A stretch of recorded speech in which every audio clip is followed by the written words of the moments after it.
Okay, today we're going to seed some herbs, and what I have here is purple ruffles basil. Now we start off with a sterile seed mix because if you take it just from your garden, there could be weed seeds in it, there could be pathogens that would attack the seeds. So it's best to start with sterile seed mix, and then you know that your seeds have the best possible chance. Now some seeds are really very tiny and you don't even see when they're falling. These basil seeds are they're fairly large. You can see them quite easily. So what we do is just tap them into the tray here, and you probably can't see them because they're black. So and you wouldn't be seeding this many at home. I'm seeding these to plant into little flats for sale. So I'm just going to do a whole tray of basil here, and then when they get bigger, then we will transplant them into trays where they have enough room to spread and grow. A lot of seeds like this basil, they have the characteristic smell of the plant that is going to be growing from them, so it's very wonderful to smell. So we got to make sure that we identify what they are, and I have a tag here. I'll just write on it what the seed is.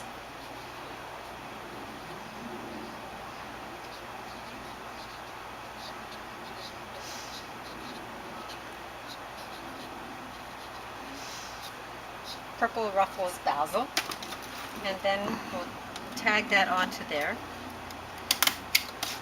so that it doesn't get lost and you get mixed up. And then what we do with this, some seeds that are very tiny are on the surface and they need light to germinate. Other seeds need to be in the dark to germinate. So if you check, sometimes on the seed package it'll tell you that they need to be buried.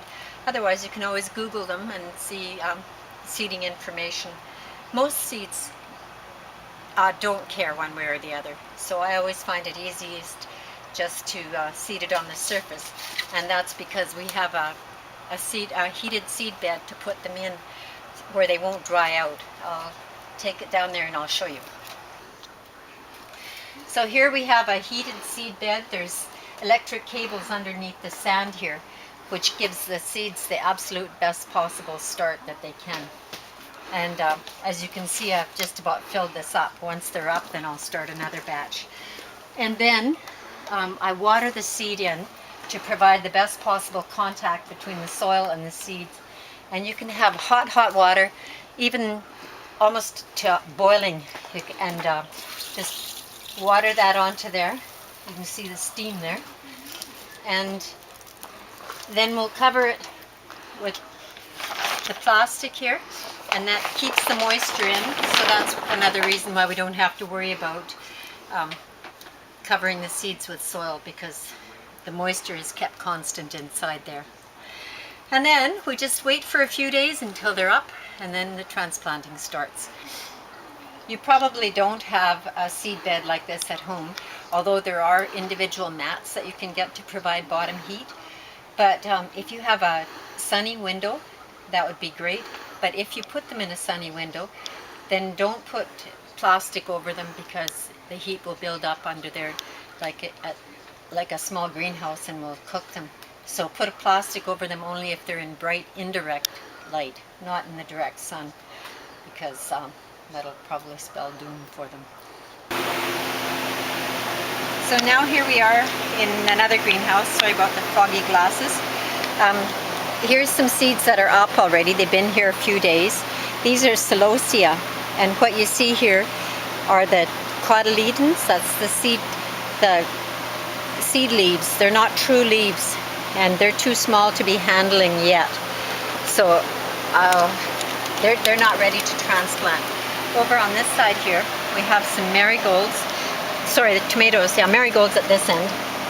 And they are ready. See, these are the cotyledons, the seed leaves, and the first ones here with the jagged edges, they're the first true leaves. And once they have those, then they're ready to be handled, and they're really quite sturdy little marigolds. And you see their leaves and their roots, and they're ready to be put into the containers of your choice to grow big enough to plant outside.